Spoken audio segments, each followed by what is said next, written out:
Bonjour à tous et à toutes, Jérémy Jost. Je suis chargé de projet à l'Institut de l'élevage, donc un institut technique agricole en France, 100% sur la filière caprine. Et en fait, j'ai ma grosse mission depuis un peu plus de 10 ans maintenant, c'est de travailler sur l'autonomie alimentaire, donc produire ces aliments sur la ferme, le côté à la fois agronomique et zootechnique de valorisation, produire de l'herbe et la faire consommer par les chèvres, et puis prendre en compte les conséquences du changement climatique pour que tout cela soit encore valable. Et ma zone de jeu, entre guillemets, c'est principalement Nouvelle-Aquitaine et Pays de la Loire, on en reparlera après, via l'animation d'un réseau d'éleveurs, de techniciens et scientifiques là-dessus, et puis également de temps en temps au niveau national. Donc je vais partager mon écran. Ce que je propose, c'est que si vous avez des questions au fur et à mesure de compréhension, n'hésitez pas à les mettre dans le chat ou à les poser en direct. Et puis je ferai quelques petites pauses par moment voilà, pour y répondre. Donc pour cette causerie, on vous propose de faire un point sur les leviers d'action que l'on a trouvés en Nouvelle-Aquitaine et en Pays de la Loire, mais également, on va dire, au niveau national français, pour adapter les systèmes d'élevage caprin au changement climatique. Et donc ça, c'est un travail qui est fait en partenariat entre donc l'Institut de l'élevage, les structures techniques caprines de la région et nos interprofessions qui représentent les éleveurs et les laiteries au niveau régional. Et donc, je vous propose plusieurs temps pour cette causerie. Donc, un premier temps sur à quoi s'attendre localement en France sur le changement climatique, parce que entre le Canada et puis la France, on n'est pas sur le même climat, donc c'est bien que vous ayez un peu une vision de comment ça va se passer chez nous. Ensuite, vous verrez quelles sont les conséquences du changement climatique en élevage de chèvres, avec une approche un petit peu globale. Et on fera un focus sur tout ce qui va concerner l'adaptation du système fourrager, donc qui est vraiment mon fonds de commerce, entre guillemets, même si je vois rien, mais ce qu'on a beaucoup travaillé ces dernières années. Et puis, si on a un petit peu de temps, je vous parlerai également d'un dispositif de recherche et développement innovant et on va dire assez inédit, qui est le réseau RedCap et l'expérimentation système Patuchev, qui travaillent ensemble pour construire de nouvelles références sur l'herbe, l'autonomie alimentaire et le changement climatique. Donc, tout d'abord, donc pour vous dire, comme voilà, entre la France et puis le Canada, on n'a pas du tout les mêmes climats et les mêmes systèmes. Donc là, je vous propose de présenter ce qu'on a pu identifier en France comme levier, et puis vous présenter l'évolution du climat chez nous. Et puis après, dans un second temps, peut-être plus tard, il sera intéressant de voir qu'est-ce qui est intéressant ou pas à prendre en compte par rapport à vos systèmes et à votre contexte pédoclimatique. Pour ce faire, on va se baser sur un travail qui est réalisé depuis 2020 au sein de 19 groupes d'éleveurs et de techniciens, 100% caprins, qui se sont réunis donc dans différentes zones d'élevage caprin. Donc là, sur la carte, vous avez les différents groupes qui ont été animés au sein du réseau RedCap et puis d'un autre projet qui s'appelle Cap Climat Territoire. Et donc la multiplication de ces groupes a permis de prendre en compte des contextes pédoclimatiques qui sont assez variés, des systèmes d'élevage qui sont très variés, parce que les élevages caprins chez nous sont très très très diversifiés, et puis également des contextes climatiques et une évolution du climat un peu différenciée, même si on reste sur une zone relativement petite et globalement c'est à peu près la même histoire partout en France, hein. On n'est pas sur une étendue aussi large que chez vous. Et donc, le gros des résultats sont issus de ce que l'on a obtenu en Nouvelle-Aquitaine et Pays de la Loire, qui est une zone intermédiaire de plaine et le premier bassin de production de lait de chèvre en Europe. D'où le fait qu'on y passe un petit peu de temps à essayer de trouver des solutions pour le futur. Donc très rapidement, le constat, on ne peut pas nier le changement climatique à l'heure actuelle. Donc comme le rappelle le 6e rapport du GIEC de 2021 et puis ses mises à jour, on constate des chaleurs extrêmes qui sont de plus en plus fréquentes et de plus en plus intenses, des précipitations qui sont également plus fréquentes, plus intenses, des sécheresses qui augmentent très fortement dans certaines régions et un petit peu partout, de plus en plus de risques d'incendie un peu forts, et puis également une acidification des océans liée entre autres au réchauffement et à une perte d'oxygène. Donc ce qui veut dire qu'on va subir à la fois une augmentation globale des températures, une évolution globale de la pluviométrie, mais également des phénomènes climatiques de plus en plus extrêmes, intenses, et chez nous en tout cas, mais ça va être pareil chez vous, qui peuvent être très localisés. Et donc ça, c'est à prendre en compte pour demain. Malheureusement, là, vous avez une représentation de l'évolution jusqu'en 2100 des températures que l'on peut avoir selon différents scénarios du GIEC, donc en lien avec l'évolution des émissions de gaz à effet de serre et donc des politiques internationales et du contexte économique. Ce que l'on voit rapidement sur ce schéma, c'est que quoi qu'il arrive, les augmentations de température, on va l'avoir. La question, c'est avec quelle rapidité? Les 1,5 degré d'augmentation de température pour 2030, quel que soit le scénario, on les atteint. Les 2 degrés, on l'atteint aussi entre 2050 et 2060. Les 3 degrés entre 2070 et 2100. Donc la question, c'est pas est-ce qu'on va monter vers 3-4 degrés d'augmentation globale de la température terrestre, mais est-ce qu'on met à quelle vitesse, entre guillemets. Donc, il est essentiel de s'adapter. Juste un point de comparaison, les plus 4 degrés, on peut se dire que c'est pas grand-chose. La dernière ère glaciaire, c'était moins 4 degrés. On voit les conséquences que ça a eu, sachant que les dernières ères glaciaires ont eu lieu sur des milliers, voire des millions d'années pour atteindre ces évolutions de température. Nous, sur 100-150 ans, on aura atteint ces plus 4 degrés. Donc on est sur une évolution des températures qui sont beaucoup plus rapides. Et donc, encore plus difficile de s'adapter par rapport à cela pour le matériel vivant au sens large. En France, on va être confronté à une augmentation aussi globale de la température de plus 4 degrés. Donc pour notre zone Nouvelle-Aquitaine, Pays de la Loire, on va dire qu'on va passer de 10-12 degrés en température moyenne à 14-16 sur les températures moyennes annuelles. Je ne sais pas, Catherine, si dans le chat, tu as quelques références pour le Québec des évolutions de température pour faire une comparaison. Comme vous le voyez sur le graphique, il y a une tendance à l'évolution, mais il y a aussi une variabilité interannuelle qui va perdurer. C'est une tendance avec des années plus ou moins chaudes, évidemment, mais une augmentation tendancielle. Et ce qu'il faut également prendre en compte, c'est que cette évolution tendancielle va être variable également entre les saisons. Donc il va faire plus chaud toute l'année, mais il va faire encore plus chaud en été par rapport à l'hiver, par exemple. Si on prend notre exemple en Nouvelle-Aquitaine, sur les températures moyennes maximales du mois de janvier ou de décembre, elles vont augmenter de 3 degrés par rapport à ce qu'on avait dans le passé. Sur les températures moyennes maximales estivales du mois d'août, on va augmenter de 6 degrés. Ça a des conséquences non négligeables à la fois sur les chèvres, les cultures, mais également l'éleveur, le trayeur quand il est à la traite. Donc il ne faut pas négliger cela.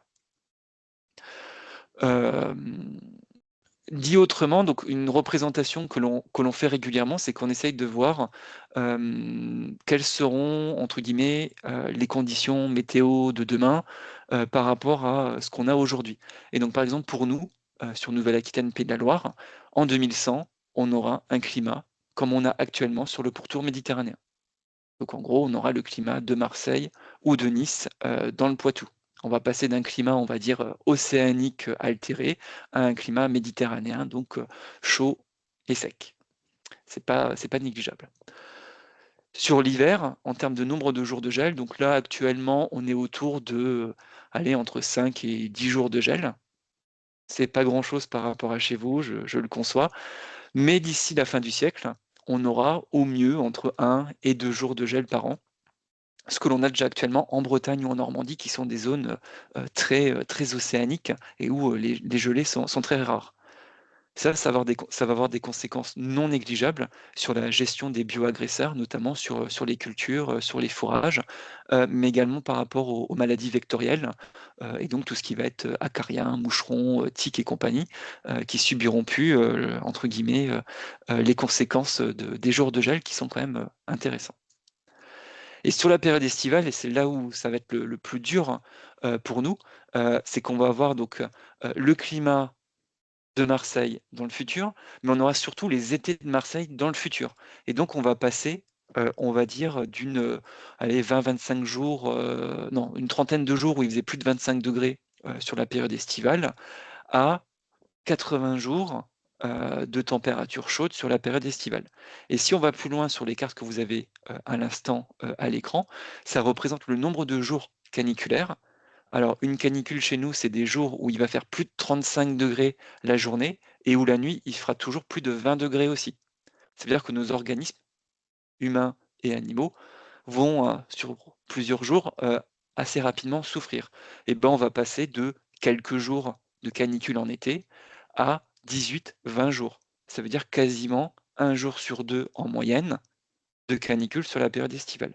Et donc ça va avoir des conséquences à la fois, bah, sur les plantes, capacité à pousser, on va pas rêver, à survivre, gros enjeu, sur les animaux qui vont souffrir, de stress, thermique et puis également sur nous, sur les conditions, de traite, par exemple. Si on s'intéresse maintenant à la pluviométrie, les 2 cartes, donc ça représente la pluviométrie moyenne, on va dire des années 2000 et puis, des années, de 2100, du côté droit et on voit que la pluviométrie va être, enfin voilà, les 2 cartes se chevauchent quasiment. Ce qui veut dire qu'en moyenne, on n'aura pas d'évolution de la pluviométrie, on sera toujours autour de nos, 750-800 millimètres, sur la zone qui nous intéresse. Par contre, comme on le voit sur le graphique, qui est à l'écran, plus on avance, pardon, comme on le voit sur l'écran, que ce soit dans le passé ou dans le futur, on va conserver une variabilité interannuelle entre les années qui va être forte. Et cette variabilité interannuelle, elle va être du simple au double. On va être de 600 à 1200 millimètres de pluviométrie. Donc des années où il va faire 600 millimètres d'eau, des années où il va y avoir 1200 millimètres d'eau, ça ne va pas avoir les mêmes conséquences sur nos sols et sur nos cultures. Et donc ça, c'est quelque chose qu'on observait déjà dans le passé, mais qui sera encore plus marqué, enfin pardon, qui sera également marqué dans le futur. Ce qui va être plus marqué dans le futur, ça va être la répartition de la pluviométrie dans l'année. Et donc là, c'est le graphique que vous avez à l'écran. Alors, c'est un graphique assez barbare, parce qu'en fait, l'idée, c'est pas de comparer, au jour le jour, si dans le passé ou dans le futur, on est sur la même pluviométrie, mais faire des moyennes lissées pour, voilà. Donc c'est des moyennes sur 3 jours et on regarde si dans le futur, il y aura autant, plus ou moins d'eau. Quand on est au-dessus du trait vert, ça veut dire que globalement, il va plus pleuvoir dans le futur que ce qu'on avait dans le passé. Quand on est en dessous, ça veut dire qu'il pleuvra moins. Et ce que l'on constate, c'est que globalement, on aura plus de pluie en hiver, des printemps qui, dans un premier temps, resteront un peu humides et qui, dans un second temps, seront également un peu moins pluvieux et moins favorables à la pousse de l'herbe. Et puis, ben, on arrive sur des sécheresses estivales et automnales qui vont être de plus en plus marquées parce qu'on aura vraiment beaucoup, beaucoup moins de pluie. Et ça, c'est un constat qui est similaire un petit peu dans toutes nos zones. Là, ce que je vous ai présenté, c'est des indicateurs climatiques, que l'on a, grâce à des simulations du modèle Aladdin qui est réalisé par Météo France. Donc là, c'est un premier modèle qui tourne et qui nous donne une évolution d'indicateurs, on va dire, climatiques. La deuxième étape qu'on a fait, c'est de convertir ces indicateurs climatiques en indicateurs agroclimatiques. Donc agroclimatiques et donc qui vont prendre en compte, qui vont nous permettre de mieux comprendre, pardon, comment vont évaluer nos systèmes agricoles, avec l'évolution du climat. Et donc là, le 1er graphique que je vais vous présenter, ça concerne le printemps et les premières coupes. Alors chez nous, globalement, une graminée, on peut la récolter de façon précoce en ensilage ou en enrubanage à 700 degrés jour. Donc c'est une méthode de calcul, qui additionne, le nombre de degrés cumulés qu'on a à partir du 1er février et on estime que quand on a atteint 700 degrés jour à partir du 1er février, notre graminé, notre raigra italien, il est bon à être récolté. Et donc on a regardé si les conditions, météorologiques étaient, favorables autour de cette date de fauche précoce théorique. Et donc le graphique, il montre que dans le passé, dans le futur proche ou dans le futur lointain, les conditions météo sont tout aussi galères, pour faire, cette première coupe dans de bonnes conditions, c'est-à-dire avec une fenêtre météo de 2-3 jours sans pluie, pour que notre fourrage ait quand même le temps, de sécher. Donc ça veut dire que ça va pas être plus simple malheureusement dans le futur malgré l'augmentation des températures. Autre élément qu'on a regardé, c'est, bah, l'évolution de la date de cette première coupe et donc, généralement ces premières coupes, nous on pouvait les faire autour du 4 mai et ben demain, 2050, on pourra les faire autour du 21 avril et en 2100 autour du 9 avril.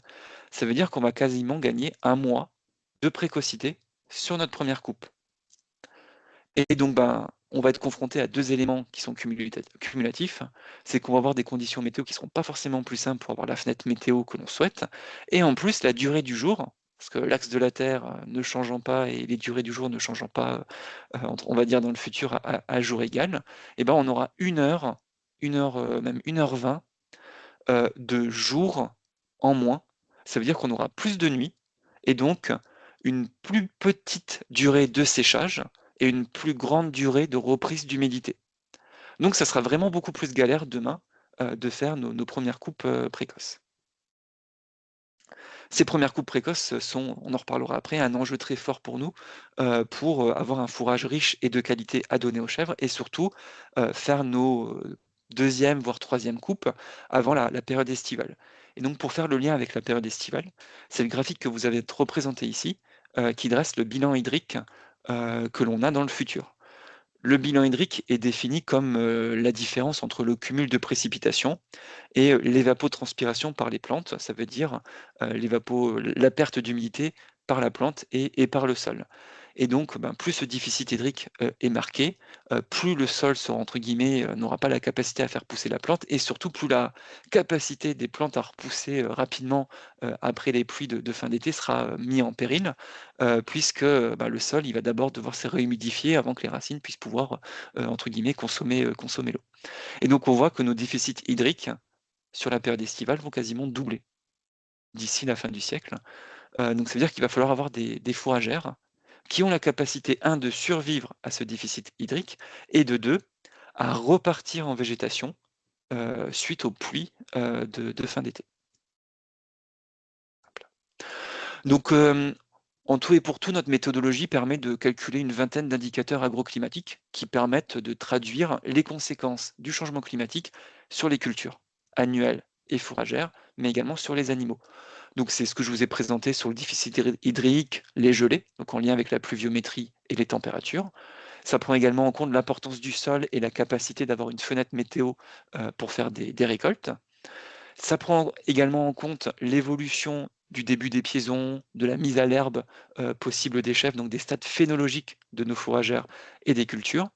Et puis également, ça c'est une petite nouveauté qui va bientôt être mise à jour pour les caprins, c'est la prise en compte du stress thermique des animaux. Donc nous on l'appelle THI, c'est le couple température-hygrométrie.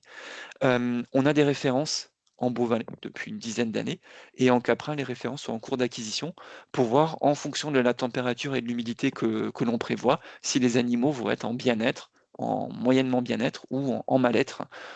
Et donc, est-ce qu'il va y avoir des conséquences potentielles sur la production de lait? Hop là. Si on synthétise un peu les conséquences du changement climatique sur les élevages caprins, il y a des conséquences sur les animaux, notamment liées au stress thermique, et donc notamment à la période estivale. Ça peut jouer sur la productivité des chèvres, la qualité du lait qui est produit en termes de TB, de TP, mais également la qualité des produits et la capacité à faire des fromages. Ça, c'est valable pour nous, pour nos fromagers fermiers. Le stress thermique va évidemment avoir des conséquences très fortes sur la reproduction, parce qu'au mois d'août, au mois de septembre, on est soit sur la fin de gestation, préparation à la mise à la reproduction, ou bien voilà. Donc période un petit peu physiologiquement difficile. Donc si on rajoute des pics de chaleur, ça peut faire des stress non négligeables. Et puis ce stress thermique a des conséquences sur la santé et le bien-être animal. Donc le bien-être, je vous en ai parlé vite fait. La santé, c'est aussi la prise en compte des potentielles maladies vectorielles qui peuvent arriver et qui vont concerner les animaux. Les conséquences sont aussi sur les ressources alimentaires, la production et la qualité potentielle des fourrages. Donc évidemment, quand il n'y a pas d'eau, enfin, une plante fait de la photosynthèse, il lui faut de l'eau, de l'énergie, donc du soleil et des nutriments. À un moment, quand il fait trop chaud et qu'il n'y a pas suffisamment d'eau, tout cela est un petit peu ralenti, voire stoppé, donc on peut avoir des conséquences sur les rendements. Et le stress thermique peut également avoir des conséquences, alors parfois favorables, parfois défavorables, sur la qualité des fourrages et notamment sur le niveau d'énergie des fourrages à cette période-là. Le stress thermique et hydrique va avoir aussi des conséquences sur les maladies et les ravageurs des cultures, et donc bah, sur la disponibilité des concentrés, un petit peu la même histoire que pour les fourrages. Et donc tout cela aura des conséquences sur le système fourrager. Avant que je passe à la suite, donc l'idée, ça va être d'aborder dans un premier temps, d'abord les leviers d'adaptation du système fourrager, donc sur le côté, fourrage. Puis dans un deuxième temps, parler très rapidement de repro et puis, de conduite du troupeau. Est-ce qu'il y a des questions, des réactions, des remarques sur cette première partie un peu descriptive de l'évolution du climat et des conséquences du changement climatique sur nos élevages?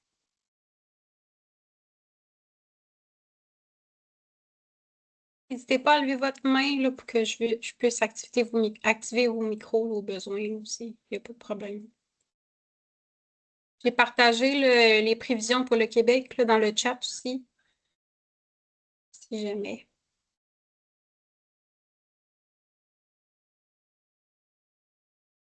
Eh bien, je vous propose de continuer. Alors là, on va aller un petit peu plus dans des choses qui vont peut-être plus vous parler parce qu'on va être sur les solutions concrètes au niveau des fourrages par rapport au changement climatique. Et donc, je vais d'abord vous présenter l'évolution de la pousse de l'herbe. Bon, c'est la suite de l'histoire. On a des modèles qui nous donnent l'évolution du climat. On les fait tourner dans des outils qui nous donnent des indicateurs agroclimatiques. Et ensuite, on a des outils qui ont été développés par INRAE, notre institut de recherche national, qui permettent de modéliser la pousse de l'herbe. Donc là, je pense que vous l'avez compris, on utilise des modèles qu'on refait tourner dans des modèles et puis encore des modèles. Donc ça veut dire que je ne vous présente pas la vérité vraie de demain. Peut-être que je me plante. Je pense qu'on a des modèles assez fiables. Donc en tendance, on ne va pas avoir faux. Par contre, il se peut qu'à quelques kilos près ou à quelques pourcentages près, ben, ça soit un peu différent de ce que je vais vous présenter. Mais globalement, l'histoire, je pense que malheureusement, il y a pas de secret. C'est l'histoire qui risque d'arriver dans le futur. Donc, on utilise le modèle de croissance de l'herbe qui s'appelle STIX, donc qui permet de voir quel va être le cumul de production d'herbe jour après jour en fonction des températures, de la pluviométrie et des capacités des plantes et des différentes fourragères à pousser. Et donc, ça nous permet d'avoir ce que j'espère vous avez l'habitude de voir, des courbes de production de l'herbe. Donc là, vous avez trois courbes de production de l'herbe. En vert, on va dire que c'est le présent. En rouge, c'est le futur proche, 2050. Et en violet, c'est le futur un peu plus lointain, 2100.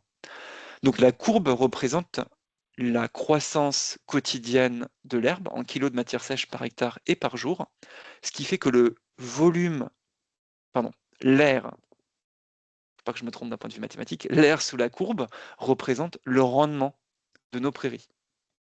Donc déjà, la première chose que l'on voit, c'est que dans le futur proche, le rendement moyen, il va rester relativement proche en moyenne de ce que l'on a actuellement sur nos fourragères. Et vous allez me dire, mais c'est quoi cette blague? Le rendement moyen dans le futur, d'ici 2100, va même augmenter potentiellement de 15%. Eh bien oui, effectivement, le rendement peut potentiellement augmenter parce que certes, donc comme je vous ai dit, la photosynthèse, il faut de l'énergie, du CO2, des nutriments et de l'eau. Dans le futur, on a vu que globalement, il y avait une pluviométrie qui en moyenne va rester à peu près la même chose qu'aujourd'hui, donc il y aura quand même de l'eau. On a la concentration en CO2 de l'atmosphère qui va augmenter, donc ça veut dire que la photosynthèse va être potentiellement stimulée, et on a des températures qui augmentent. Et certaines légumineuses, notamment, comme la luzerne, eh ben, elles arrivent avec l'augmentation des températures à produire, et voire même à produire plus. Les graminées aussi, elles arrivent à produire. Alors malheureusement, les graminées, elles s'arrêtent un petit peu plus tôt à pousser quand les températures augmentent. Ce qui veut dire que globalement, demain, on aura des conditions favorables, en théorie, grâce à l'augmentation de la concentration CO2 dans l'atmosphère, donc une production potentielle d'herbe plus importante. Ne me faites pas dire ce que j'ai pas dit. Il ne faut pas émettre plus de CO2 dans l'atmosphère, hein. C'est pas, voilà, je ne fais pas cette promotion-là, évidemment. Et surtout, il faut prendre en compte que là, c'est une croissance potentielle et moyenne. Ça veut dire que derrière, il se cache une variabilité que je vous présenterai juste après. Et surtout, là, c'est la croissance de l'herbe, c'est pas notre capacité à la valoriser. Et en fait, on verra que certes, il y aura potentiellement plus d'herbe, mais ça sera quand même beaucoup plus difficile de la valoriser, que ce soit au pâturage ou en fauche. Et donc, en fait, ça, c'est de l'herbe potentiellement disponible, mais c'est pas l'herbe réellement disponible. Et quand on regarde nos projections d'évolution du rendement fourrager récoltable, et ben dans le futur lointain, on n'est pas à plus 15, on est plutôt sur un chiffre négatif et donc une diminution. Si on veut avoir un fourrage de qualité à la fois nutritive et sanitaire. Globalement, la pousse de l'herbe chez nous, donc c'est voilà, au printemps, un gros pic de production d'herbe, un plateau à partir du mois de mars, début avril, un plateau où ça pousse bien sur avril-mai, et puis à partir du mois de juin, un ralentissement et un arrêt sur la période estivale, juillet-août. Au mois de septembre-octobre, il peut y avoir une reprise de végétation et après en hiver, pareil, ça ralentit. Ce que l'on voit avec l'évolution du climat, c'est que la pousse de l'herbe chez nous va être plus précoce dans le futur, un mois plus tôt, va être plus forte au printemps. On va avoir un arrêt de la végétation plus rapide en fin de printemps, début d'été, une coupure de la production d'herbe pendant l'été, et puis des repousses automnales, on verra, un petit peu variables. Et derrière ces jolis graphiques qui représentent des moyennes, en fait, et ben on a ça. Donc ça, c'est l'ensemble des courbes qui permettent de faire les moyennes que je vous ai présentées juste avant. Donc ça montre que, comme pour l'évolution des températures et de la pluviométrie, on a une variabilité très forte de la pousse de l'herbe. Et donc derrière, il ne faut pas travailler sur une moyenne d'évolution de la pousse de l'herbe, mais il faut aller sur quelque chose d'un petit peu plus fin. En exemple, si on prend la moyenne d'évolution de la pousse de l'herbe, l'écart type de notre moyenne qui est autour de, on va dire, 8-10 tonnes de matière sèche par hectare en potentiel, l'écart type est de 2 à 3. Donc c'est énorme. Donc on va dire que c'est pas du tout, on va dire, fiable par rapport à la réalité de terrain. C'est pour ça qu'on a fait une classification, une typologie des années fourragères du futur, ce qui a permis d'avoir 4 années fourragères dans le futur, sur lesquelles on a travaillé. Et ces 4 années ont une fréquence d'apparition, c'est les graphiques du bas. Et ce qui est intéressant, c'est que notre variabilité, nos écarts types ont largement diminué, puisqu'on n'est plus qu'à 0,8, voire 1, une tonne de variabilité, donc c'est un petit peu plus intéressant. Donc les graphiques du haut, c'est de nouveau les courbes de pousse de l'herbe, et on voit que dans notre zone, on va avoir 4 types d'années. Les années en verte, qui sont les années où l'herbe, elle pousse au printemps, elle pousse un petit peu en été, et puis à l'automne aussi. Donc c'est des années merveilleuses. L'herbe pousse tout le temps, il pleut un petit peu tout le temps. C'est génial. On voit que les histogrammes en bas en vert ont tendance à diminuer, voire disparaître. Donc c'est les années qu'on avait dans le passé, mais qu'on aura de moins en moins dans le futur. Et ensuite, on aura 2 types d'années avec des sécheresses estivales plus ou moins marquées. Et donc certaines années où on va avoir une belle pousse au printemps, mais ensuite on aura un arrêt de végétation en été plus ou moins précoce. Donc soit fin juin, les courbes en jaune, soit début juin sur les courbes en orange. Et puis la repousse automnale sera variable. Soit elle sera existante, soit elle n'existera pas. Et donc ça, c'est les histogrammes qu'on a en jaune et en orange qu'on voit qui reste à peu près constante dans le futur, voire qui augmente pour les années jaunes. Et la troisième année, c'est les années bleues, c'est des années où l'herbe va pousser au printemps, va s'arrêter de pousser en été et en automne, mais le printemps va être accompagné d'un début de printemps qui va être humide. Ça veut dire qu'il va y avoir pas mal de pluie sur le mois d'avril et début mai, ce qui va rendre les fauches très très très compliquées pour récolter quelque chose. Donc on a de l'herbe, mais pas facilement valorisable. Et donc, tout cela a permis d'identifier des problématiques avec des fréquences d'apparition, donc des problématiques concrètes pour nos éleveurs de chèvres pour demain, auxquelles on a apporté des réponses. Donc déjà, avant de parler des problématiques, on va rappeler un enjeu global qui est déjà valable aujourd'hui, mais qui est encore plus valable demain, c'est qu'il va falloir réussir l'implantation des prairies parce que ça va être de plus en plus dur, parce que fin d'été, ça va être très sec. Les printemps vont être plus ou moins humides au début, les étés vont être de plus en plus secs et de plus en plus précoces. Donc la plante, là, la petite prairie, quand on la plante avec ses toutes petites graines, il va falloir qu'elle se développe, qu'elle s'implante suffisamment, qu'elle puisse avoir accès à l'eau, à la lumière et tout, avant des périodes où il n'y a pas d'eau, ou des périodes où il y a trop d'eau, où il fait trop chaud ou pas assez. Donc vraiment, ça va être très compliqué, et donc c'est important de le rappeler. Et il va également être important d'avoir une meilleure conduite de la prairie pour qu'elle soit le plus productive possible, mais tout en produisant un fourrage de très grande qualité parce qu'on est en caprin. Donc les 6 problématiques qu'on a identifiées, donc la première c'est comment on va gérer une trésorerie fourragère qui sera variable d'une année sur l'autre. Et donc globalement, entre une année sur l'autre, on aura plus ou moins 15% de rendement. Donc ça veut dire qu'il va falloir des années faire du surstock qui seront utilisées les autres années. Donc il faudra prévoir un report de stock non négligeable. Plus ou moins 15%, c'est pas négligeable. Sur un troupeau de 400 chèvres, en termes de quantité, c'est plusieurs tonnes de fourrage à prévoir. Et surtout, ce que l'on ne sait pas, c'est est-ce qu'il va y avoir, je donne un exemple au hasard, 3 années d'affilée avec des conditions négatives, donc défavorables, où le rendement ne sera pas terrible. Et puis après, seulement on aura des années favorables. Ça veut dire qu'il va falloir être capable de faire du stock de fourrage pour survivre à 3 années en déficit. Deuxième point, ça concerne le printemps. Comment on va gérer des chantiers de récolte en début de printemps où il y aura un rendement d'herbe plus important. Et potentiellement, il y aura 20 à 30% d'herbe en plus à récolter dans des conditions climatiques pas forcément plus simples, comme je vous l'ai dit, et avec un tonnage plus important. Donc il va falloir, entre guillemets, dépoter pour bien la valoriser. Le troisième enjeu, ça concerne de nouveau le printemps. Et donc, à peu près 1 année sur 4 chez nous sera avec des printemps pluvieux sur le mois d'avril, donc sur les premières coupes. Et donc, le foin classique séché au sol, ça ne sera pas possible. Il faudra trouver des alternatives. Le quatrième point concerne la période estivale et les sécheresses qui seront plus précoces, de 10 à 30 jours, et surtout plus longues. Et comment on fait du pâturage ou de l'affouragement vert en début d'été ou en été dans ces conditions-là? Et c'est la même question. Comment on fait du stock aussi sur cette période-là où c'est compliqué de faire pousser des choses. Le cinquième enjeu, cette fois, ça concerne la période de fin d'été et de début d'automne. C'est comment on va assurer des repousses d'herbes en fin d'été avec des conditions, voilà. On peut avoir des orages de fin d'été, mais c'est pas sûr qu'on les ait. Les orages, ça fait beaucoup d'eau, mais qui ruisselle, donc ça fait pas forcément de la pousse de l'herbe.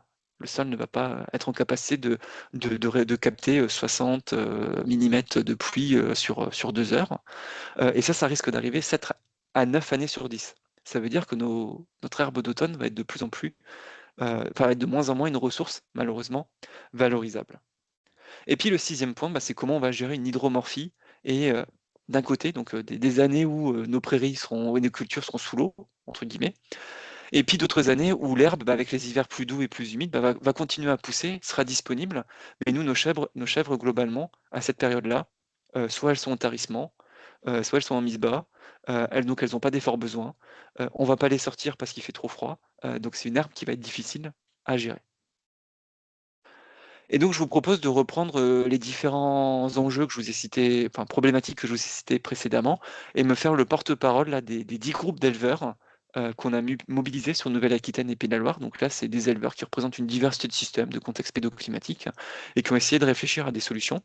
Et on a croisé cela avec un dispositif, INRAE qui s'appelle Cyclex, qui est une serre agroclimatique qui permet de modéliser des périodes de sécheresse, enfin qui permet de modéliser au champ des périodes de sécheresse extrêmes sur du long terme. Donc ça veut dire qu'ils peuvent mettre leur serre sur les carrés d'essai de fourragère et donc mimer des sécheresses estivales sans pluie pendant 120, 150 jours et voir quelle variété, quelles espèces a la capacité, un, de survivre et 2, de repousser et à quelle vitesse. Et ce qui travaille également, c'est d'augmenter la concentration en CO2 au niveau de ces essais-là pour mimer aussi le climat de demain. Donc on a la chance d'avoir dans notre zone des experts des fourragères qui prennent en compte aussi ces problématiques-là. Quand je vous dis une diversité de systèmes d'élevage, et c'est là que vous pourrez aussi regarder si comment dire, si ça vous concerne et quelles solutions sont intéressantes pour vous. Donc nous, on a travaillé sur des systèmes qui sont basés sur les fourrages conservés, principalement du foin. Donc des systèmes à 400 chèvres, 950 litres de lait produit avec des mises basses saisonnées ou désaisonnées et des lactations longues, avec 100 à 150 hectares de culture, principalement basés sur de la luzerne. Donc ça, c'est les deux systèmes, on va dire, du haut. Et puis un système un peu plus basé sur les prairies multi-espèces et les prairies naturelles, un petit peu moins productif parce qu'on est dans une zone de piémont de montagne du Massif central et avec 200 chèvres à 700 litres. On a des systèmes basés sur le pâturage, donc le pâturage de prairies multi-espèces, donc soit dans des zones où la luzerne pousse, soit sur des zones où la luzerne ne pousse pas. Donc on est sur des systèmes à 150-200 chèvres, de 600 à 800 litres de lait par chèvre. Et on a un petit groupe de fromagers fermiers qui a également travaillé, elles, plutôt sur la valorisation des prairies naturelles au pâturage. On a également 2 groupes qui ont travaillé sur des systèmes avec des fourrages humides, donc ration plutôt basée sur l'ensilage de maïs, les fourrages humides, foin, enrubanage d'herbe. Souvent, c'est des rations mélangées, avec des troupeaux beaucoup plus grands, 400 à 600 chèvres, et à 950 millilitres, plus productifs, et qui ont la possibilité de bénéficier de fourrages très diversifiés, des maïs, des raigrats italiens, des prairies multi-espèces basées sur les trèfles, des luzernières, et donc qui jouent un petit peu sur tout ça pour alimenter leurs troupeaux. Et enfin, le dernier système, qui est un système en affouragement en verre, qui utilise aussi du raigrats italien, des multi-espèces, de la luzerne et des prairies naturelles avec 300 chèvres. Peut-être une petite pause. Est-ce que voilà, ces systèmes, ça vous parle? Est-ce que c'est en déconnexion totale de ce que vous avez au Québec ou est-ce que vous y retrouvez un petit peu?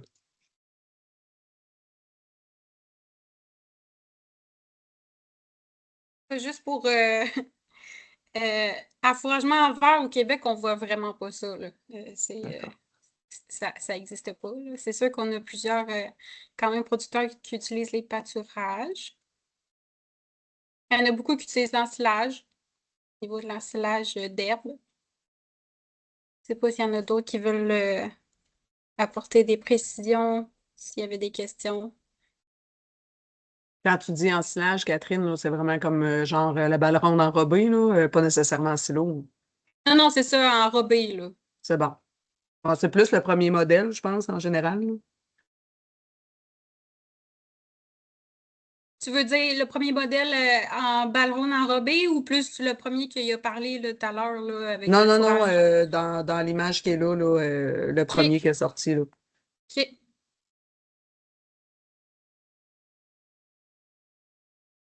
D'accord. Et donc, on a pu s'appuyer sur cette diversité de systèmes pour essayer de voir les solutions. Et donc, bah, on arrive sur les solutions mises en avant. Je vais vous décrire assez rapidement et point par point. Sur notre enjeu de réussir l'implantation des prairies et la conduite d'une prairie à la fois productive et qualitative, ce qui a été remis en avant, c'est l'importance des légumineuses. Donc les légumineuses, par rapport alors, nous, il y a des enjeux par rapport à l'azote minéral qui coûte de plus en plus cher. La légumineuse a la capacité de fixer l'azote atmosphérique, pour pousser. Donc c'est de l'azote qui est gratuit, ça pousse gratuitement et en plus ça restitue aux cultures suivantes. Une luzerne qui est cultivée pendant 3-4 ans restitue pendant 3 ans entre 30 et 40 unités d'azote. Ça veut dire un tiers à peu près des besoins d'une culture de blé. Donc ça veut dire une économie non négligeable. Donc c'est vraiment intéressant d'avoir ces légumineuses et surtout que la chèvre, elle la consomme bien.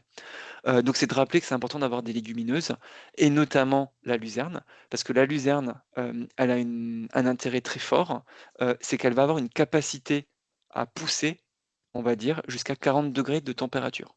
Au-delà de 40 degrés, on a une croissance qui ralentit et qui s'arrête, mais en tout cas jusqu'à 40 degrés, elle va pouvoir pousser. Ça veut dire que tant qu'on est sur des évolutions de température, entre guillemets, comme on a actuellement, et puis quelques pics à 35-40 degrés, ça nous arrive ces derniers étés, on va dire que la luzerne est vraiment la culture d'avenir. Sauf qu'il faut que la luzerne puisse pousser et c'est une fourragère, je pense que vous le savez, qui est très dépendante d'un contexte, pédologique particulier. Il faut un contexte de sol qui soit basique, pas acide. Il faut l'inoculer. Il ne faut pas une parcelle hydromorphe, donc c'est-à-dire que c'est pas forcément utilisable partout. Nous, on a de la chance, nos zones caprines se chevauchent souvent avec les zones favorables à la luzerne. Je vois qu'il y a une question. Ouais, Nancy, c'est une nouvelle main. Oui, dans le fond, c'est une curiosité. Est-ce que vous autres, là-bas, le trèfle, considérez-vous qu'il est aussi tough, aussi résistant, pardon, que la luzerne ou c'est vraiment la luzerne, là, la dominante? Ouais, alors c'est vraiment la luzerne qui a la luzerne, c'est vraiment une culture fourragère du pourtour méditerranéen. Donc il y a vraiment une plus grande, tolérance à la chaleur. Au-delà de 40 degrés, ça poussera pas, même Oui. s'il y a de l'eau et compagnie. Mais elle va être un peu plus, adaptée, on va dire. Le trèfle blanc et le trèfle violet, de mémoire, c'est plutôt, voilà 25, 26, 27 degrés, ça commence à tirer la gueule. Heu, c'est pas pour rien quand on regarde, les périodes de croissance de ces légumineuses, les trèfles, notamment violets et blancs, souvent chez nous, c'est début de printemps, puis en été, les trèfles violets, on les voit plus trop quoi, ils sèchent un peu sur pied, ils repoussent à l'automne, alors que les luzernes, début de printemps, pas très à l'aise, par contre, milieu et fin de printemps et l'été, elles se développent beaucoup plus. Le deuxième point, c'est de travailler sur des mélanges d'espèces et de variétés. Donc nous, on a beaucoup travaillé, donc si j'ai le temps, je vous présenterai nos travaux sur les prairies multi-espèces. Le fait d'associer des légumineuses et des graminées et d'avoir 5, 6 espèces différentes, ça va permettre, de gagner en souplesse d'utilisation, et donc d'être un petit peu plus de pas mettre tous ses œufs dans le même panier, par rapport aux fourragères. Et on a donc ça, il y a des travaux de l'INRA qui le confirment, d'un point de vue tendanciel et c'est aussi intéressant, par exemple, une luzernière, pure, que de la luzerne.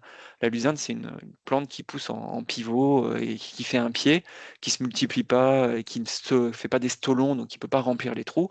Une fois qu'elle est morte, elle est morte et si il y a de l'espace entre les pieds, c'est les mauvaises herbes, entre guillemets, qui vont se développer. L'intérêt de mélanger la luzerne avec d'autres espèces, c'est qu'on aura les trèfles blancs, les trèfles violets ou les graminées qui vont remplir les trous, et donc on aura moins besoin aussi d'utiliser d'herbicides et on confortera le rendement. De ce point de vue-là, agronomiquement, c'est aussi intéressant. Quand je parle de mélange de variétés, je ne sais pas si c'est venu si vous êtes aussi concerné par cela, mais nous, on commence au niveau de la recherche à montrer que de mélanger les variétés de luzerne, par exemple, ça peut permettre de gagner aussi, alors pas forcément en rendement, mais en stabilité du rendement sur plusieurs années. Sachant qu'il existe deux types de luzerne, des luzernes flamandes et des luzernes méditerranéennes, typées nord, typées sud. Et nous, historiquement, on utilise beaucoup de luzernes flamandes qui font un gros rendement, qui se mettent en dormance en hiver pour se protéger du froid, du gel, qui se redéveloppent un peu au printemps, qui mettent un petit peu de temps à se développer, mais qui après poussent bien sur le printemps et le début d'été. Sauf que l'inconvénient de ces légumineuses, c'est qu'avec l'augmentation des températures de cette luzerne flamande, c'est que les sécheresses estivales, ça lui fait un petit peu mal parce qu'elle continue à pousser. Et donc, on commence de plus en plus à mettre aussi des luzernes méditerranéennes qui ont un rendement un tout petit peu moins bon, mais qui continuent qui se mettent pas en dormance en hiver, parce qu'elles viennent du pourtour méditerranéen, donc pas beaucoup de gel. Donc en gros, elles souffrent beaucoup moins du gel, donc elles se mettent moins en dormance. Elles repartent plus rapidement en début de printemps. Par contre, elles vont se mettre en dormance estivale un peu plus tôt pour survivre aux sécheresses estivales. Et donc là, on est de plus en plus en train de travailler sur des mélanges de variétés pour la luzerne, mais c'est aussi valable pour d'autres espèces, hein. Si vous prenez le trèfle blanc, moi, je trouve ça très intéressant d'associer du trèfle blanc nain avec des idéotypes nains, géants et intermédiaires, parce que le nain va remplir l'espace, va pas être préhensible par les chèvres, mais va donc gérer, on va dire, le salissement et apporter de l'azote aux graminées qui sont également présentes dans le couvert. Et le trèfle blanc géant, lui, il va avoir un port dressé, un peu comme le trèfle violet, qui va être préhensible par la chèvre au pâturage ou pour faire de l'enrubanage, et donc c'est vachement complémentaire. Le deuxième point qu'on a mis en avant, c'est sur l'implantation, c'est le développement des semis sous couvert. Donc nous, de plus en plus, on va semer la prairie avec une culture annuelle, ce qui fait que ça va permettre de protéger notre prairie, parce que la prairie, c'est vraiment des toutes petites graines qui mettent du temps à se développer. Et donc le fait d'avoir un mélange de céréales et de protéagineux, de l'orge, de l'avoine ou du tournesol dessus, va permettre de protéger notre fourragère, de limiter le développement d'espèces non semées, parce que de l'orge ou de l'avoine, c'est assez dense, donc ça va remplir l'espace. On va pouvoir faire une fauche en enrubanage ou en ensilage, ça va conforter le bilan fourrager.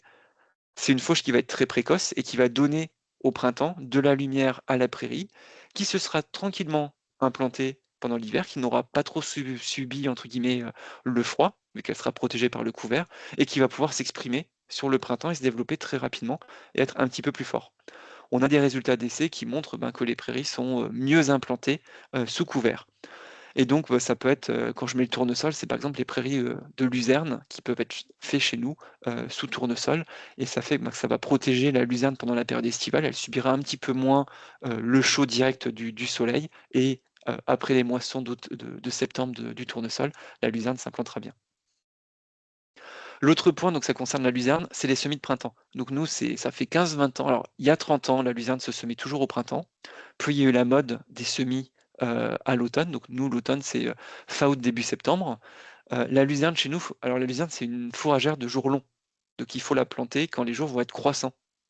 Quand les jours sont décroissants, ça ne va pas être favorable à son développement de la graine jusqu'au premier stade de la petite plantule. Donc ça veut dire que quand on la plante, il faut la planter le plus tôt possible en fin d'été, sauf que nous, la fin d'été, donc fin août, c'est très sec. Et le sol est très sec. Et donc on n'y arrive pas. Et donc on sème fin septembre, voire début octobre. Et là, c'est trop tard. Et donc en fait, il y a plein de pieds qui vont mourir pendant l'hiver. Il y aura un salissement plus fort. Et donc on va être déçu. Et donc on va de plus en plus vers le retour au semis de printemps des lucernes. Sur les prairies, la stratégie de fertilisation n'est pas à négliger. Les légumineuses, notamment, ont besoin de phosphore et de potassium, donc il faut leur apporter. Ça peut être en minéral, mais aussi via la matière organique. Nos chèvres en produisent beaucoup. Et puis, alors, une pratique qui se fait chez certains éleveurs, c'est les sursemis de métailles. Donc, les métailles, pour nous, c'est les mélanges de céréales et de protéagineux qu'on pourra récolter de façon immature. Donc, pour faire un fourrage complémentaire, ça peut être de l'avoine et du pois et de la veste, par exemple. Et donc, ça peut se faire en dernière année, par exemple, d'une luzerne. Donc, on a notre luzerne qui a été cultivée 3-4 ans. Et la 4e année, fin novembre, début décembre, on va faire un semis après avoir gratouillé le sol, sans détruire la luzerne, on va faire un semis du métail. Et donc au printemps, on pourra récolter un mélange, un petit peu de luzerne parce qu'elle est un peu fatiguée, et puis notre métail. Donc ça va conforter le rendement fourragé. Mais ça peut être aussi être fait en routine dès la 2e année d'implantation. Et donc là, ça permet de... Voilà, la luzerne est moins à l'aise sur la première coupe, donc sur mars-avril, et donc le métail fera le rendement de la première coupe, tout en protégeant la luzerne du développement des mauvaises herbes. Donc ça, c'est assez intéressant. Le maître mot que l'on a, c'est la diversification du système fourrager. Il ne faut pas mettre tous ses œufs dans le même panier, et donc il faut jouer sur la luzerne, les trèfles violets, les mélanges de prairies, donc des prairies multi-espèces, le régras italien, etc. Il faut jouer un petit peu sur tout pour que ça se passe bien. Si vous êtes curieux, on a une plaquette là sur les prairies multi-espèces que l'on a édité là-dessus. Concernant maintenant la trésorerie fourragère, donc comme je vous ai dit, elle va être variable, plus ou moins 15% en fonction des années. Et donc là, ça va être important de prévoir soit du stockage suffisant des différentes balles, des balles ou des silos, ou bien prévoir des liquidités pour s'acheter de la luzerne déshydratée les années où on n'a pas assez de stock, et ou contractualiser l'achat de fourrage avec un voisin. En tout cas, le plus important, ça va être d'avoir le chargement le plus adéquat possible pour avoir une adéquation entre la production des fourrages et les besoins du troupeau. Au pâturage, nous, on va aller vers à peu près 5 chèvres hectares, et pour des systèmes basés sur le stock, on va aller sur de 6-7 chèvres par hectare. Pour le printemps, donc comme je vous ai dit, 20 à 30% de rendement en plus, donc il va vraiment falloir travailler sur la gestion des chantiers de récolte pour que ça dépote plus, parce qu'il y aura plus d'herbes à récolter sur des fenêtres beaucoup plus courtes, et donc il va falloir avoir les moyens humains. Et nous, malheureusement, on a moins en moins de monde disponible et moins en moins d'entraide parce que les élevages sont de plus en plus éloignés les uns des autres. Et aussi avoir une réflexion sur la taille du matériel et par rapport au débit de chantier. Et peut-être qu'il vaut mieux avoir un tracteur et une faucheuse un petit peu plus grande pour faire un peu plus de surface en un même temps que d'avoir du matériel un peu plus petit. Et puis ne pas négliger la prestation via des entreprises, des CUMA, donc nous c'est des coopératives de matériel agricole, ou bien d'avoir le matériel en propriété. Sur les printemps pluvieux, comment faire une première coupe de qualité, parce que ça c'est vraiment l'enjeu. Et ben déjà, il faut bien rappeler que le pâturage et l'affouragement en verre, donc aller chercher l'herbe verte, ça permet de retirer ça. Déjà, les chèvres, elles vont y aller facilement à cette période-là. Il n'y aura pas de souci pour qu'elles y aillent. Et ça permettra de décaler la période de récolte en stock. Donc c'est intéressant. Ensuite, dans nos systèmes, partir sur du foin toute l'année, on oublie. Et la première coupe, elle devra être faite obligatoirement soit en enrubanage, donc c'est de l'ensilage, on va dire, sous botte ronde ou cubique, donc sous plastique, soit en ensilage d'herbe, c'est beaucoup moins courant chez nous. Ce qui se développe chez nous, c'est le séchage en grange, que ce soit en botte ou en vrac, qui permet de faire du foin ventilé, donc de conserver l'herbe 3-4 jours, on va dire 3 jours et demi au champ, et puis à 55% de matière sèche, on le rentre, et on fait entre 55 et 70% pardon, de matière sèche, on rentre l'herbe préfanée, et on finit de le sécher en grange, donc ça permet d'avoir des fenêtres météo beaucoup plus faibles. Si ces sujets-là vous intéressent, on a des guides qui ont été édités, puis on fait également des formations et des sensibilisations sur ces différentes méthodes. Le dernier point, c'est si on ne peut pas valoriser cette première coupe qui arrive au mois d'avril, il faut peut-être la vendre sur pied. Nous, les systèmes vaches laitières font facilement de l'ensilage d'herbe dessus, donc vaches laitières ou vaches allaitantes, donc voilà, ça peut être mis à disposition, vendu, ou bien on fait pâturer un troupeau allaitant, le sien ou celui d'un voisin. On arrive à la période estivale maintenant, avec des sécheresses estivales plus précoces et plus longues. Donc pour les systèmes pâturants, ce que les différents groupes ont mis en avant, c'est qu'il va sûrement falloir prévoir un retour des chèvres en bâtiment pendant la période estivale, parce que le pâturage, que je vais appeler pâturage alimentaire, c'est-à-dire les chèvres qui vont être en capacité de trouver de la ressource fourragère à consommer, ça risque d'être un petit peu compliqué, parce qu'il n'y aura rien de disponible. Et donc ça veut dire qu'il va falloir prévoir un stock pour cette période estivale, un stock de fourrage qui soit suffisamment appétant et également riche pour maintenir la production laitière. Et donc, il faudra sûrement donner en priorité de l'enrubanage, parce que ça reste un fourrage humide qui sera intéressant avec les périodes de chaleur que l'on aura à ce moment-là, soit le meilleur foin que l'on a fait pour préserver un petit peu la lactation. Le deuxième point, c'est l'irrigation. Donc, certains considèrent que c'est la solution miracle par rapport à nos sécheresses estivales. Alors, avoir de l'irrigation pour sécuriser quelques hectares, donc l'implantation de quelques hectares ou pour irriguer quelques cultures qui poussent quand il fait chaud, comme la luzerne ou le sorgho, pourquoi pas. Si on veut sécuriser son système fourrager avec uniquement l'irrigation, je ferai le rappel précédent, la luzerne à 40 degrés, elle arrête de pousser. Les autres fourragères, c'est autour de 25-30 degrés. Donc on a beau mettre de l'eau, il y aura plus de CO2 dans l'atmosphère, mais il fera tellement chaud que les plantes ne pourront pas pousser, donc pas valoriser cette eau. Donc parier uniquement l'irrigation, c'est quand même un pari assez risqué. Mais de façon opportuniste, ça peut sécuriser. Ça, c'est clair et net. Ce qui marche bien aussi, c'est c'est de choisir des espèces fourragères adaptées. Et donc nos prairies multi-espèces, on les base sur la luzerne. Je vous en ai assez parlé, que c'est vraiment la fourragère de demain. Et que sur les graminées, la fétuque élevée est beaucoup plus résistante au chaud que les régras italiens, les régras hybrides, les régras anglais. Et si on veut une espèce encore plus résistante, c'est le dactyle. Le problème du dactyle, c'est qu'il est un peu trop agressif. Et donc après en mélange, c'est un peu compliqué de la conduire. Mais en tout cas, la fétuque élevée, c'est vraiment une fourragère d'intérêt qui se développe chez nous. Et si on a des parcelles un petit peu plus fraîches de fond de vallée, la fléole peut être également utilisée. L'autre point qu'on a fait avec les groupes d'éleveurs, c'est essayer d'évaluer l'intérêt d'autres fourragères qui ont été mises dont on a parlé en mode alors solution miracle ou non. Donc on a essayé d'évaluer un peu leur intérêt. D'un point de vue global, c'est des cultures qui peuvent être opportunistes. Ça veut dire que certaines vont marcher, mais pas forcément marcher tous les ans. Donc voilà, ça peut faire un peu de rendement comme ne pas en faire. Souvent, vous le verrez, c'est des espèces qui, d'un point de vue qualitatif, donc notamment protéines, c'est pas fifou, hein, c'est pas fou.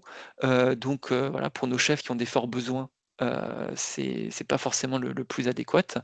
Donc bon, la luzerne, ça on le garde. Le sainfoin, malheureusement, on s'imagine que c'est une espèce qui pousse bien l'été, mais en fait, c'est plutôt une espèce qui pousse bien en début de printemps et qui a un rendement chez nous de 5 tonnes de matière sèche à l'hectare, donc sur 2, enfin pendant 2 ans, donc voilà, pas top top. Une solution qui marche bien, c'est le sorgho fourragé, multicoupe, qui peut être pâturé ou affouragé. C'est la photo que vous avez là, là en bas. Donc ça, c'est une pratique qui se développe de plus en plus. Donc le sorgho, c'est riche en énergie, donc très appétant. Malheureusement, en protéines, c'est entre 10 et 12% de protéines brutes. Donc c'est pas super super. Faut y associer soit de la luzerne, soit un correcteur azoté. Mais en tout cas, chez nous, c'est une espèce qui l'été, si on réussit son implantation, ça veut dire que si on a un petit peu d'eau et pas trop de chaleur après l'implantation, peut bien se comporter pendant l'été et faire 1, 2, voire 3 pousses jusqu'aux premières gelées. Par contre, c'est une espèce gélive et je ne sais pas si vos températures voilà, permettent qu'elle pousse parce que c'est quand même une espèce africaine. Il faut qu'il fasse quand même assez chaud. Donc nous, c'est quelque chose qu'on valorise sur juillet, août, septembre. Et qui fait du volume et que les chèvres consomment bien. Attention juste à la hauteur, il y a des composés qui sont toxiques pour l'animal, donc on ne fait pas pâturer rat. C'est en fonction de la variété, entre 30 et 40 cm de hauteur minimum. Les légumineuses méditerranéennes, donc ça c'est tout ce qui va être céradelle, trèfle de Perse, trèfle d'Alexandrie, etc. Bon, bah en fait c'est des légumineuses qui s'appellent méditerranéennes, c'est principalement des trèfles, et c'est principalement des trèfles qui poussent au printemps, et pas en été, donc il ne faut pas rêver. L'acide phi est venu chez nous, en vache laitière, ils y voient un intérêt pour ensiler. En chèvre, pas trop de qualité. Ça coûte très cher à l'implantation. Et surtout, c'est une culture qui va certes rester 20 ans dans la parcelle, mais au bout de 20 ans, qu'est-ce qu'on fait après? Tout ce qui va être ensuite millet, moa, fenouil grec, tournesol, voilà. Ça pousse l'été. À choisir, vaut mieux prendre du sorgho qui est un peu plus souple d'utilisation, qui a un meilleur rendement et une qualité un tout petit peu meilleure. En caprin, voilà, c'est des espèces qui vont faire de l'encombrement, du volume, mais pas forcément de la qualité. Donc ça, voilà. De façon opportuniste, on peut, mais c'est pas une solution miracle. Le plantain fourragé, donc ça c'est une espèce qui a été sélectionnée en Nouvelle-Zélande. Ça peut être intéressant, mais le plantain, il pousse quand il y a un petit peu d'humidité, un petit peu de chaleur et un petit peu d'azote. Donc c'est pas l'été qu'elle se sent le mieux.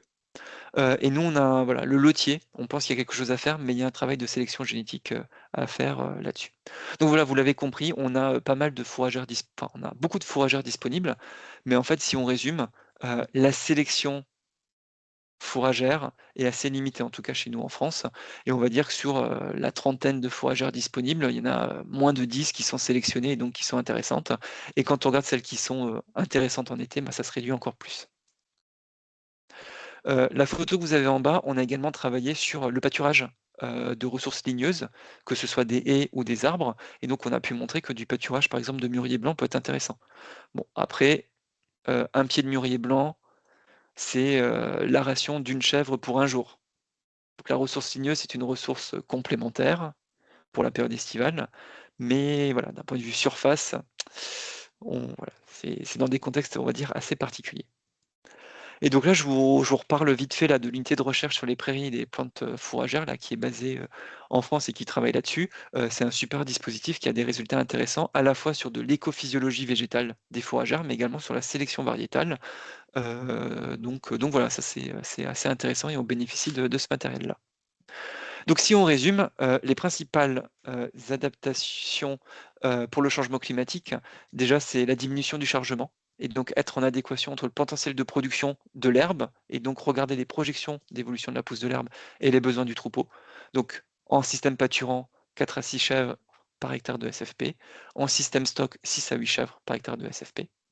Il va falloir diversifier beaucoup plus sa ration fourragère avec au minima de l'enrubanage, enfin, du foin et de l'enrubanage ou du foin et du séchage en grange. Le séchage en grange, c'est un investissement non négligeable, donc pas valable partout. C'est valable à la fois en chèvrerie et au pâturage. Et ce que l'on s'est rendu compte, c'est qu'on risque d'avoir un développement des rations mélangées. Donc c'est les rations où on va mettre tous les aliments, fourrage et concentré ensemble, mélangés, coupés en brins courts. Ça permet de mécaniser la préparation de la ration, mais également la distribution. Et donc voilà, c'est une solution qui peut être intéressante dans l'avenir. On a travaillé pendant 2 ans avec un groupe d'éleveurs, justement à acquérir des références sur comment réussir sa ration mélangée. Donc c'est aussi des choses sur lesquelles on pourra échanger plus tard. Il faudra prévoir une trésorerie fourragère avec 4 à 6 mois de report de stock. Ça veut dire produire suffisamment de stock pour alimenter son troupeau pendant l'année, mais en plus prévoir un surstock de 4 à 6 mois pour gérer cette variabilité de la pousse de l'herbe. C'est pas négligeable en termes de hangar. L'autre point concerne la diversification de la surface fourragère. On va plus être sur un seul type de prairie. Il va falloir avoir une diversité de types de prairies et une diversité au sein des prairies en termes d'espèces présentes, mais aussi de variétés présentes. La conduite de la prairie devra être sécurisée avec des prairies, des semis sous couvert à la bonne période et avec la bonne stratégie de fertilisation. On en reparlera après. Un autre point clé, c'est aussi la chèvrerie qui soit bien isolée et bien ventilée pour que nos chèvres soient bien. Puis le dernier point qu'on a mis en force aussi, c'est que chez nous, les systèmes caprins, les élevages caprins sont rarement spécialisés avec que de la chèvre et pas de surface.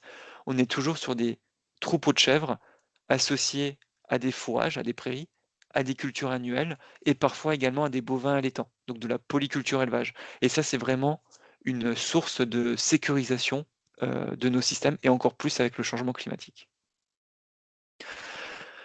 Si vous voulez approfondir un peu toutes les solutions, donc là je vous ai donné un peu de façon générique les principaux leviers. Évidemment, il y a des détails beaucoup plus importants et les différentes solutions sur le système fourrager ont été synthétisées au sein d'un jeu de cartes collaboratif qui représente 111 cartes, donc ça veut dire 111 solutions.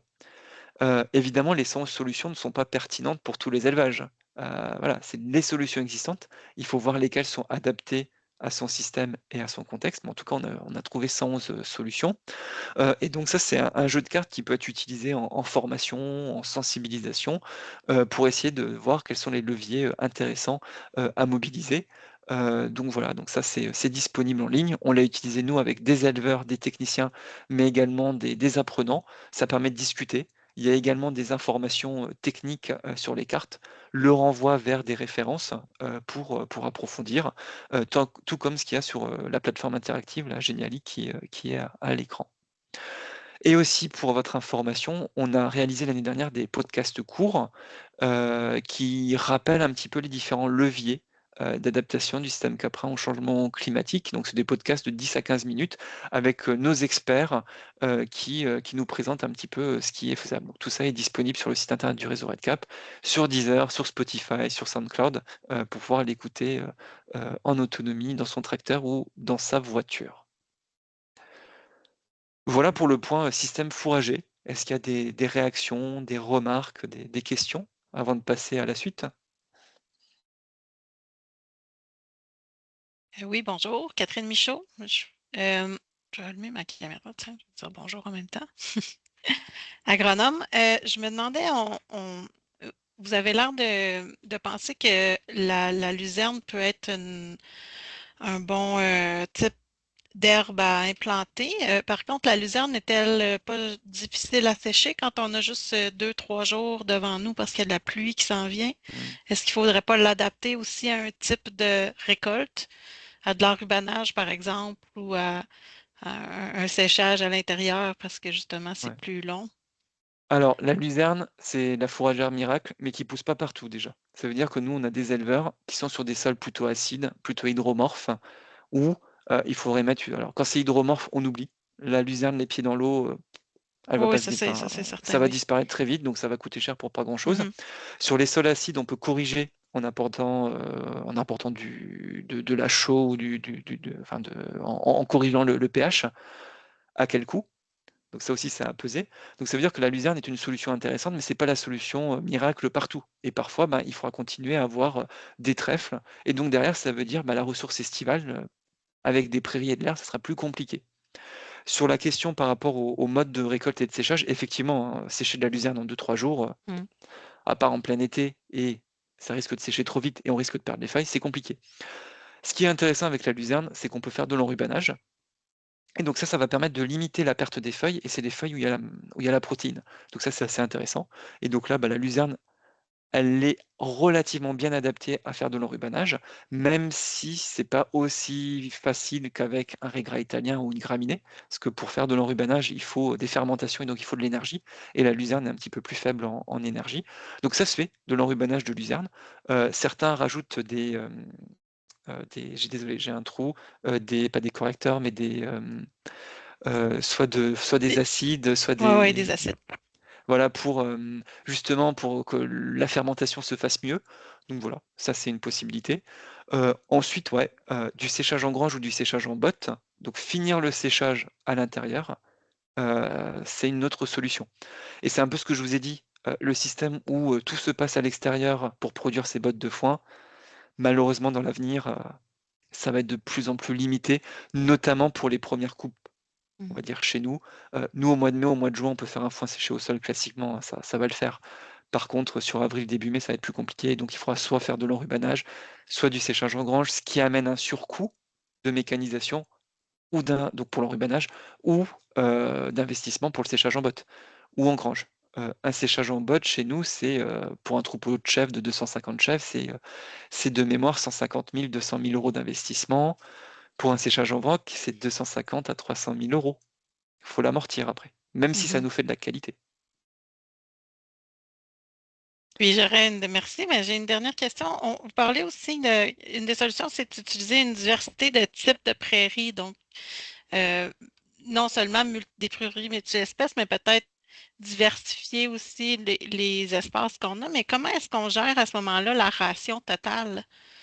Euh, Parce que j'imagine que l'apport alimentaire Mm. aussi va varier quand on Ouais. utilise nos différents types de prairies. Donc, vous allez me dire peut-être, ben, vous appelez votre nutritionniste, mais comme producteur, peut-être les producteurs ne peuvent pas toujours appeler leur nutritionniste. Comment on gère cette Ouais. partie-là si on fait beaucoup de diversification dans les espèces d'herbes qu'on a? Alors moi, le cœur de mon métier, c'est, entre guillemets, rendre de l'autonomie décisionnelle aux éleveurs et aux techniciens. Exact. Donc Exact. moi, Ça me je parle leur donne beaucoup, pas ça. de recettes, mais j'explique les processus et on essaye de trouver, de voir comment on peut faire. Alors déjà d'un point de vue agronomique, avant de passer sur la zootechnie, hem, il y a 10, 15 ans, en France, il y avait la mode de la prairie multi-espèces, la solution miracle. On va avoir de l'herbe au printemps, en été, les différentes espèces vont pousser à leur rythme, machin truc. Mhm.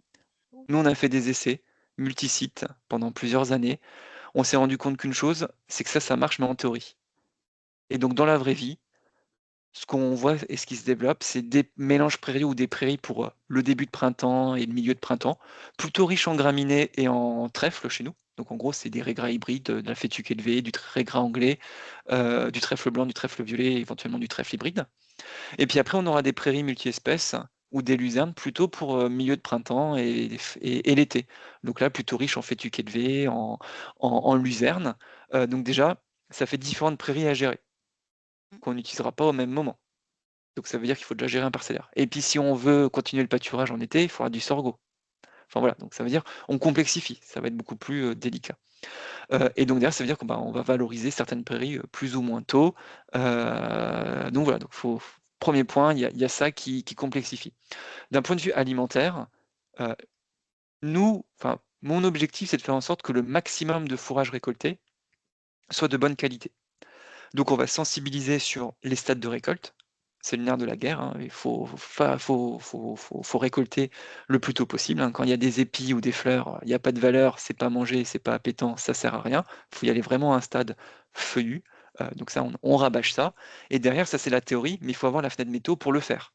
Et donc c'est pour ça qu'on est plutôt sensibilisé à l'importance de faire l'enrubanage ou du séchage en grange ou en botte, parce que ça va permettre d'avoir une fenêtre météo plus courte pour pouvoir faire quelque chose de qualité. Donc moi, mon objectif, c'est de faire en sorte que les éleveurs ils fassent le plus de fourrage de bonne qualité. Évidemment, il y a toujours un truc qui va foirer, il y aura toujours des mauvaises bottes, donc voilà, il faudra les gérer. Ensuite, on va les sensibiliser à trier les bottes en fonction de leur qualité dans le hangar, pour avoir les très bonnes, les moyennes et les mauvaises, et prévoir un calendrier de distribution du fourrage en fonction des besoins. Et donc conserver les très bonnes pour le pic de lactation et la période estivale si on est au pâturage, et puis au tarissement, les trucs entre guillemets moins bons, ou pour les boucs, les fourrages les moins bons. Mais comment on estime que ces fourrages sont bons ou pas bons? Là, je vais répondre il y a trois solutions. La première, c'est les analyses au laboratoire, qui ont un certain coût, qui peuvent être faits au laboratoire ou avec des solutions portatives comme je ne sais pas si c'est pareil chez vous, mais l'agrinir, donc tout ce qui est spectre infrarouge. Donc ça, c'est non destructif, hein. On a un outil qui permet d'estimer en quelques secondes une estimation de la valeur alimentaire. Donc ça, c'est donc voilà, donc ça c'est le premier point. Le deuxième point, on a travaillé sur une grille d'évaluation. Alors ça, c'est pour les foins, une grille d'évaluation de la qualité du fourrage, du foin. Et donc, on met une note au foin, et en fait, ça ne permet pas de donner la valeur exacte, mais ça permet de comparer des foins entre eux, en fonction de la composition, des conditions de la récolte, et de comment la récolte elle est faite. Donc ça, je pourrais vous l'envoyer, on l'a mis en ligne, ça permet de comparer des foins entre eux. Et la troisième solution, et je pense que c'est celle qui est de routine pour l'éleveur, ça va être de travailler sur les refus. Ça veut dire qu'on va distribuer une quantité théorique de 2 kg et demi de foin aux chèvres. Et puis, si le lendemain, il y a trop de refus, ça veut dire que soit on a mis trop de fourrage, soit le fourrage n'est pas d'assez bonne qualité. Donc, ça va être important de travailler sur les refus d'un point de vue quantitatif, mais également qualitatif, et donc observer ces refus. Si sur sa luzerne, enfin, s'il y a un fourrage qui n'est pas consommé, c'est qu'il est sûrement pas de super bonne qualité. Si la luzerne, toutes les feuilles sont mangées, mais pas les tiges, ça veut dire qu'il peut y avoir un problème de rumination, c'est un petit peu dommage. Ça veut dire que peut-être qu'elles ont eu assez de fourrage, mais que la tige était trop grosse, donc pas consommable, donc ça veut dire que c'était pas un fourrage si bon. Donc dans l'idéal, si je résume, il faut jouer sur les analyses de fourrage pour avoir une idée objective, et 2, le pilotage au refus. Mais je pense que mon collègue Bertrand Bluet, quand il est venu, a dû vous sensibiliser pas mal là-dessus.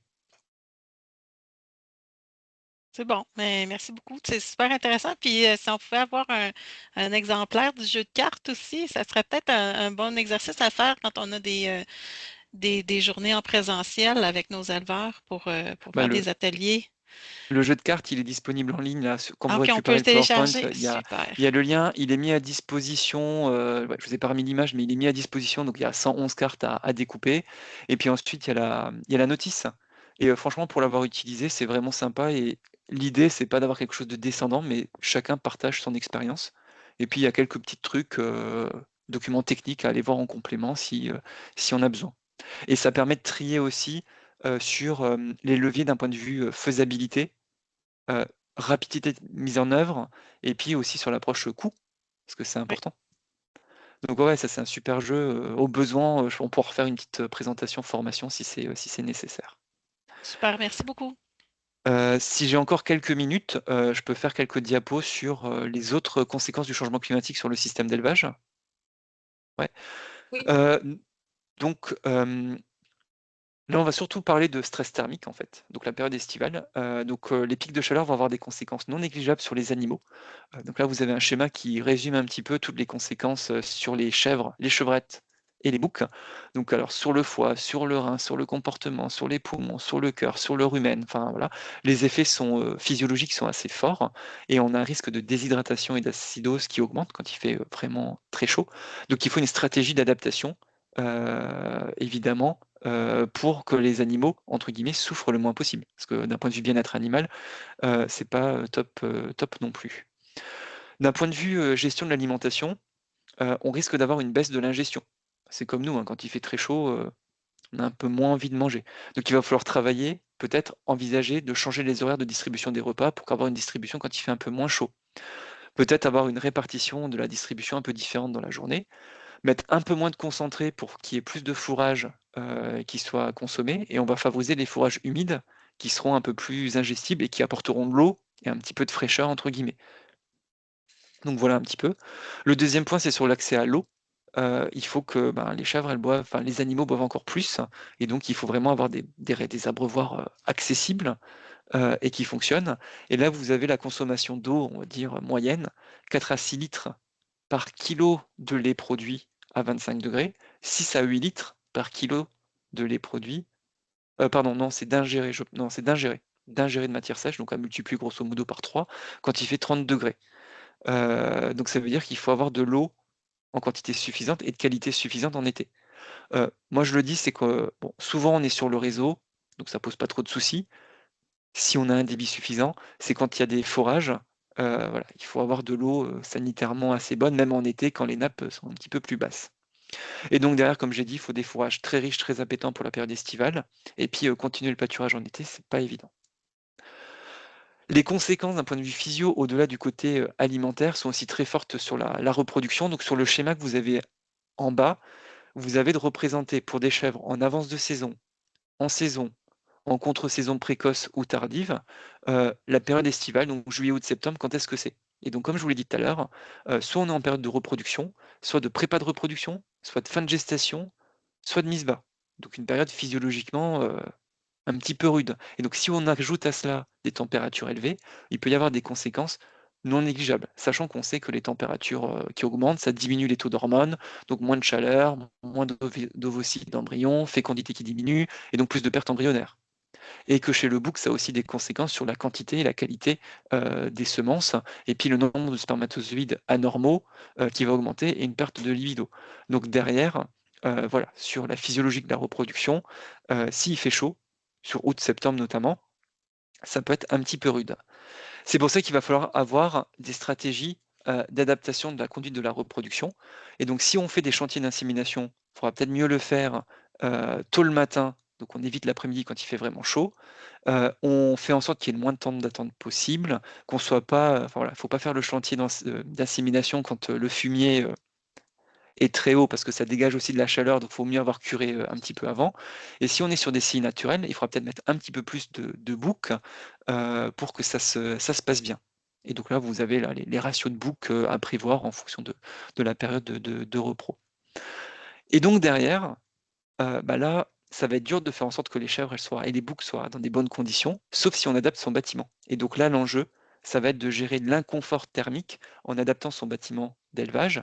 Et donc derrière, ça veut dire que il va falloir ventiler sa chèvrerie pour faire évacuer au moins pendant la nuit l'air chaud vers l'extérieur. Il va falloir curer en amont pour qu'il fasse pas encore plus chaud à cause du fumier et respecter les recommandations de chargement dans l'air paillé. Plus il y a d'animaux, plus il y a de chaleur aussi. D'un point de vue bâtiment, on a des travaux qui ont été menés justement là-dessus. Les translucides sur la toiture, on oublie. c'est essentiel d'isoler sa chèvrerie. Avant, on l'isolait du froid. Maintenant, il faut l'isoler plus du chaud de l'été. Deuxième étape, on fait en sorte qu'il y ait de la ventilation qui soit efficace, comme je l'ai dit, pour évacuer l'air chaud. Donc nous, par exemple, on a une super chèvrerie expérimentale avec un grand volume d'air qui avait été réfléchi par rapport au changement climatique, etc. Sauf qu'on s'est rendu compte que pendant les pics de chaleur, eh ben, la température, elle mettait du temps à monter.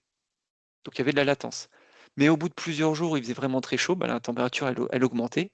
Et en fait, on s'est rendu compte qu'il n'y avait pas assez de ventilation, notamment la nuit, pour que l'air chaud ressorte. Et donc, on a rajouté des ventilateurs qui fonctionnent la nuit pour expulser l'air chaud vers l'extérieur, et ce qui permet de rentrer de l'air un petit peu plus frais.